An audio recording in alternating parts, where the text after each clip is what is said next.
Hello, and we're into the holiday period, and that means that I can put away my a posh voice that I use, my Sassenach voice that I use for teaching the bairns, and I can start to use my real voice. It takes a while to get back into the swing of things. That English voice just sort of hangs about you, but anyway, I thought this would help. Help me get into the spirit of Christmas, into the swing of things, because just at the end of the day, one of the lassies in my class came up and gave us a wee present, and I thought, that's fine, that's bra. And look what she got me. A Laddie Cawed Christmas. A Laddie Cawed Christmas. So let's see what this book says. It's by Matt Haig, and he looks like quite a good writer. An ordinary laddie. We're about to read the rich story of Father Christmas. Aye, Father Christmas. You're maybe thinking who come I ken the rich story of Father Christmas, and what I'd tell you is you shouldn't be so nebby. No, at the start of a book, it's rude for one thing. All you need to understand is that I do ken the story of Father Christmas, or else I wouldn't be writing this, would I? Maybe you dinna ca him Father Christmas. Maybe you ca him something else. Santa, or Saint Nick, or Santa Claus, or Sinterklaas, or Kris Kringle, or Pilt's Nickel, or Papa Noel, or strange manny wi' a muckle belly that blethers the reindeers and gies me presents. Or maybe you hae your ain name for him. Your ain name you've come up with all by yourself, just for fun. If you were an elf, though, you would always ca him Father Christmas. It was the pixies. It was the pixies that started calling him Santa Claus, and whispered that name in folks' lugs just to spread confusion in their ill-tricked way. But whatever you happen to call him, you ken about him, and that's what matters. Can you believe there was a time when nobody kenned anything about him? A time when he was just an ordinary laddie called Nicholas, biding in the middle of Norway or the middle of Finland, haeing nothing to do with magic apart from believing in it. A laddie that kent nothing about the world apart fae the taste of mushroom soup. The feel o' a cold north wind and the stories he was telt. And he had was one doll made for a tumshie to play wi'. But life was gonna change for Nicholas in ways he could never hae imagined. Things were gonna happen to him. Good things. Awful things.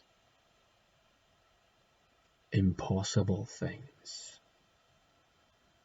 But if you're one of the folk that believe that some things are impossible, you should put this book down recht awa.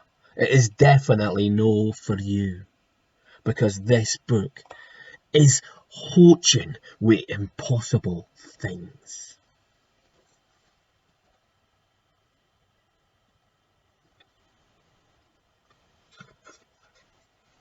Are you reading the book? Good. Elves would be proud. Then let's get going. This chapter's called A Woodcutter's Son. Now, Nicholas was a happy laddie. Well, no he wasna. He would hae tell you he was happy if you speered him, and he definitely tried to be happy, but whilst being happy is quite fakey, maybe what I'm saying is that Nicholas was a laddie that believed in happiness. The way he believed in elves and trolls and pixies, but he hadn't ever seen an elf or a troll or a pixie, and he hadn't really seen proper happiness either. At least, no for an awful long time. He didn't hae it that easy. That Christmas. This is the leet o' every present Nicholas had got for Christmas in his whole life. 1. A wooden sleigh. 2. A doll. Carved out of a tumshie. That's it. The truth is that Nicholas's life was a sair fecht, but he made the best of it.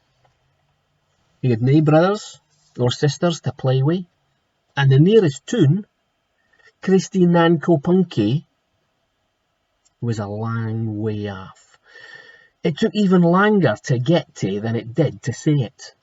And anyway, there was nae muckle to do in Christy Nankopunky, apart fae gang to the kirk, or keek in the window o' the toy shop.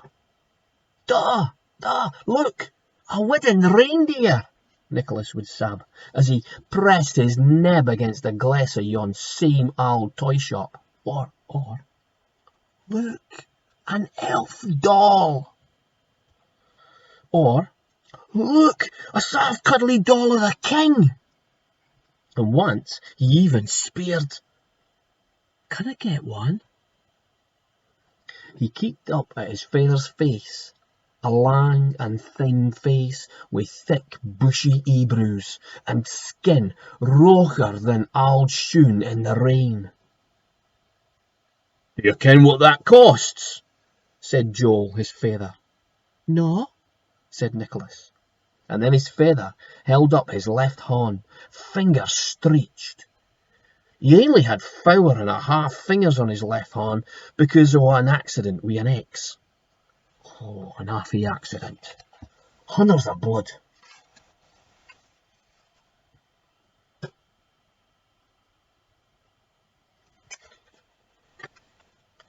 And we probably shouldn't have think hour long about that, as this is a Christmas story. 4.5 rubles. His father gave him a crabbit look. No. 5? 5 rubles? And 5 rubles for an elf doll is our muckle siller.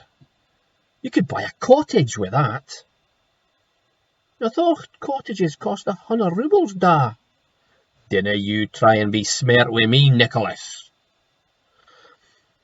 I thought you said I should try and be smart. No recht noo, said his father. And anyway, what do you need an elf doll for when you hae that tumshie doll your mother made? Could you no carry on the tumshie's an elf?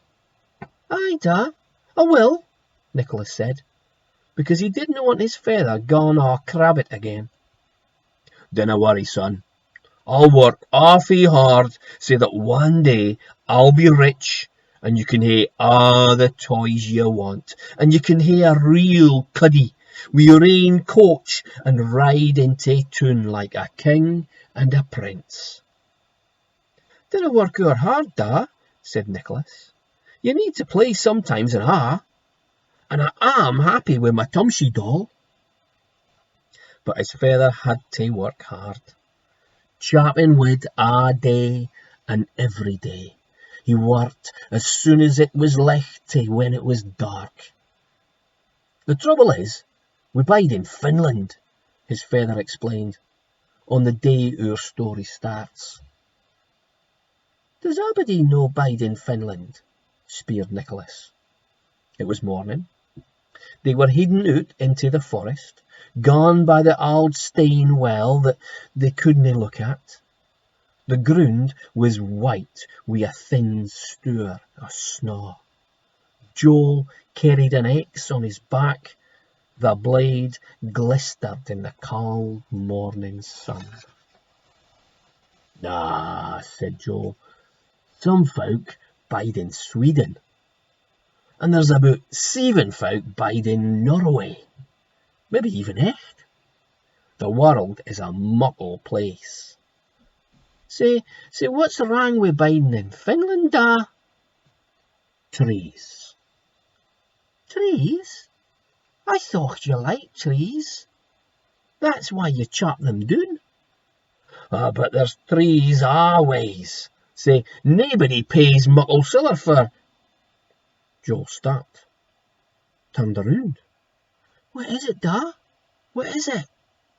I thought I heard something. They saw nothing but birk and pine trees and tummocks o' herbs and heather. A tawty reed-breasted bird sat on a branch. Must have been nothing, Joel said. No share. Joel glowered up at a giant pine, pressed his hand on the roach bark. This is the one. He started chopping away, and Nicholas started hunting about for mushrooms and berries. Nicholas just had one lanely mushroom in his luggy when he catched a glisk o' an animal in the distance. Nicholas loved animals, but mostly saw only birds, mice and mappies, whilst he would see an elk. But this something was mair muckle and mair strang. A bear. A giant brown bear, about 3 times the size o' Nicholas, standing on its hind legs, its muckle paws scoofing berries into its mouth. Nicholas's heart started pounding with excitement. He decided to get a closer look. He walked softly for it. He was gey close now. I ken that bear. The awfy moment when he realised he kent the bear was the same awfy moment he stepped on a twig and it cracked. The bear turned, glowered, stretched at him. Nicholas felt something grip his arm hard. He turned to see his father looking crabbedly down at him. What are you doing? He hissed. You'll get yourself killed. His dad's grip was that tight it was sair. But then he loosed his grip. Be the forest, whispered Joel. This was something he aye said whenever danger was around. Nicholas never kent what he was on about. He just stayed still. But it was hour late. Nicholas minded when he was 6-year-old with his mother. This, his jocko, singing, rosy-cheeked mother. They had been gone to get some water frae the well when they'd seen the exact same bear.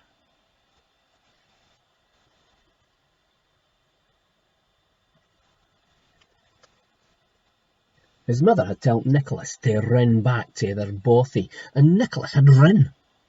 She hadna. Nicholas watched his father hud his axe with a tighter grip, but he saw his father's hands tremble. He pulled Nicholas back ahint him in case the bear charged. Run, his father said. No, I'm staying with you. It wasn't clear if the bear was going to chase them. It probably wasn't. It was probably hour old and wabbit. But it did rear at them. Then, right at that moment, there was a whistling sound. Nicholas felt something weak past his lug, like a fast feather. A moment after, a grey-feathered arrow stabbed the tree aside the bear's head. The bear gaed down on all fours and hurtled away. Nicholas and Joel looked ahint them, trying to see what had fired the arrow. But there was nothing but pine trees. It has to be the hunter, said Joel. A week afore, they had found and wounded elk with the same grey feathered arrow sticking out of it. Nicholas had got his father help the poor cratur. He'd watched him gather snow and put it around the wound afore pulling the arrow out. They kept glowering through the trees. A twig cracked, but they didn't see a thing. All right, Christmas, Let's get out of here, Joel said. Nicholas hadn't been ca'd that for a long time. Back in the old days, his father used to joke around and have fun. He used to ca' Aberdeen nicknames. Nicholas's mother was Sweetbreed, even though her real name was Lila, and Nicholas himself was nicknamed Christmas, because he had been born on Christmas Day. His father had even carved the nickname into his wooden sleigh.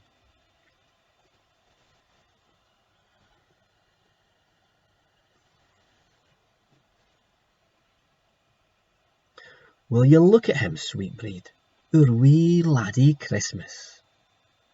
He was hardly ever ca'd that now. But dinna you ever go spying on bears, you hear me? You'll get yourself kilt. Stay near me. You're just a laddie yet. A wee bit after, when Joel had been chapping for an hour, he sat down on a tree scrag. I could help you, offered Nicholas. His father held up his left hand. This is what happens when 11-year-olds use X's. So Nicholas just kept his ear to the ground, hunting for mushrooms and wondering if being 11-year-old ever was going to be any fun.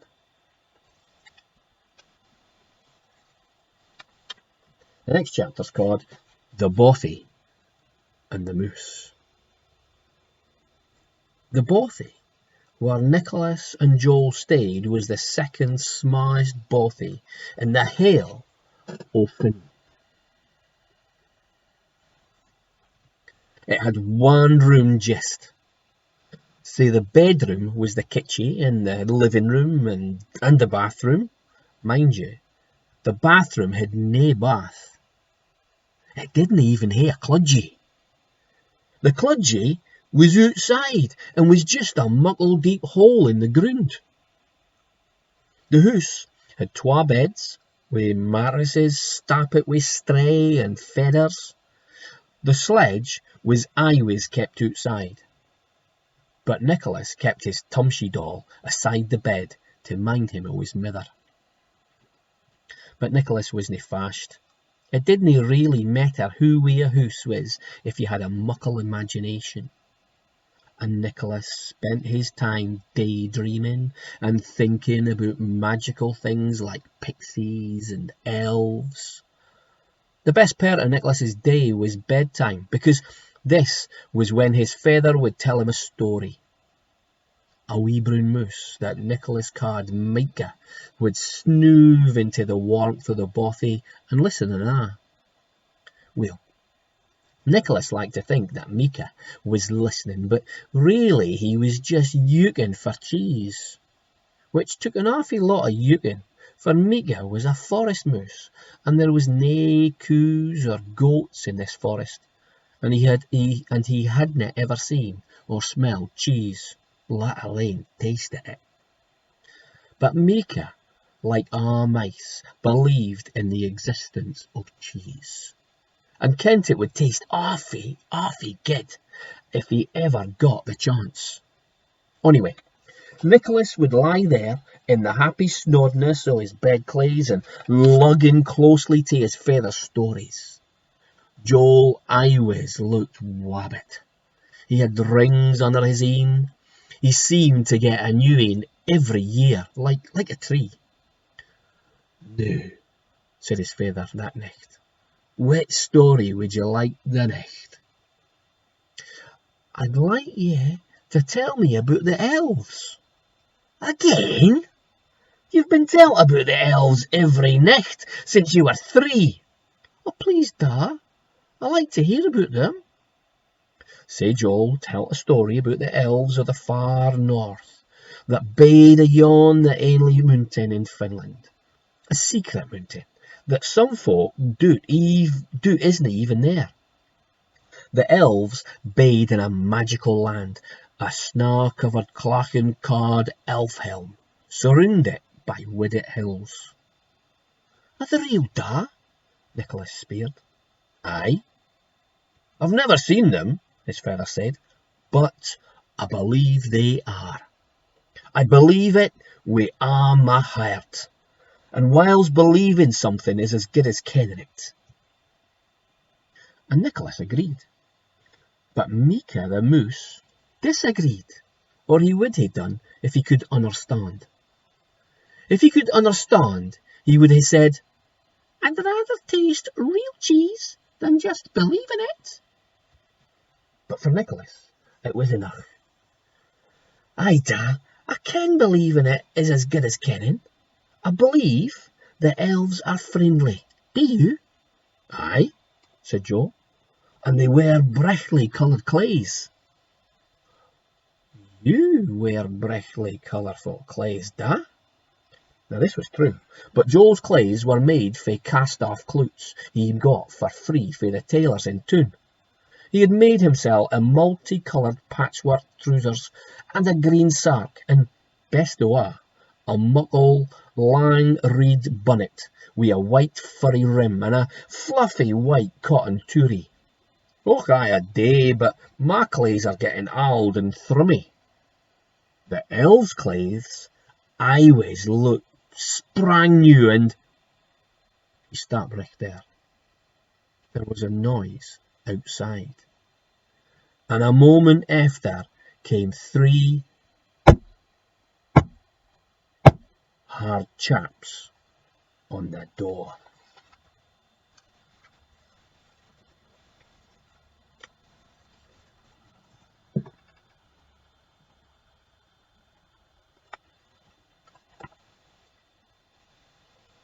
The muckle man keeked at the moose, sitting in the corner o' the room, chawing a mushroom.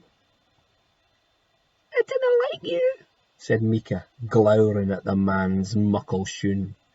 "Your feet are frankly frichtsome." "Will you tak a drink?" Joel speered meekly. "I hae some cloudberry wine." "Aye," said Anders, and then he saw Nicholas, and gied him a friendly smile. "Wine would be bra. I see you wear your reed bonnet even in the hoose, Joel." "Well, it keeps my head warm."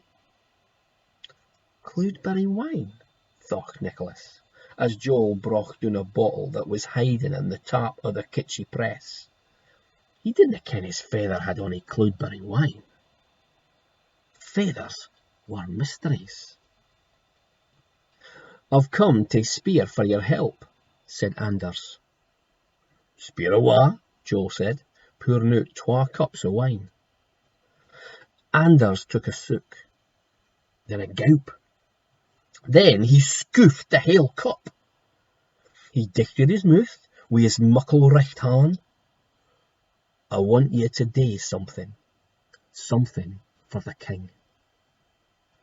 Joel was glyff. "King Frederick?" Then he laughed. The hunter was clearly haying him on. "Ha ha! For a minute there, I was just about believing you. What in the name of the wee man would a king want for a poor woodcutter like myself?" Joel waited on Anders laughing, and but there was a long silence. "I've been watching you all day. You're good with an ex," Anders trailed off, seeing that Nicholas was sitting up in bed with wide open een, listening to the most exciting conversation he'd ever heard. "Maybe this should be atween ourselves." Joel nodded. That hard the white touree on his bonnet fell for it. "Nicholas, gonna go ben to the other room." "But, da, we dinna hae another room." His father sacht. "Oh, aye, you're recht. Well," he said to his giant guest, "maybe we should gang outside. It's a fine summer's nicht. I'll gie you a shot o' my bonnet." Anders laughed loud and lang. "I think I'll survive without it." And so the men gaed outside, and Nicholas gaed to his bed, straining his lugs to hear what they said. He listened to the voices blethering, and he could just about mak out the odd word. "Men king, roubles, turku, lang, mountain, weapons, distance, cellar, cellar. Cellar was mentioned 2 or 3 times. But when he heard a word that gart him, set up in his bed a magical word, maybe the most magical word of all. Elves. Nicholas saw Mika scuddling along the edge of the flare. He stood up on his hind legs, gowped at Nicholas, and stood about ready to hae a blether.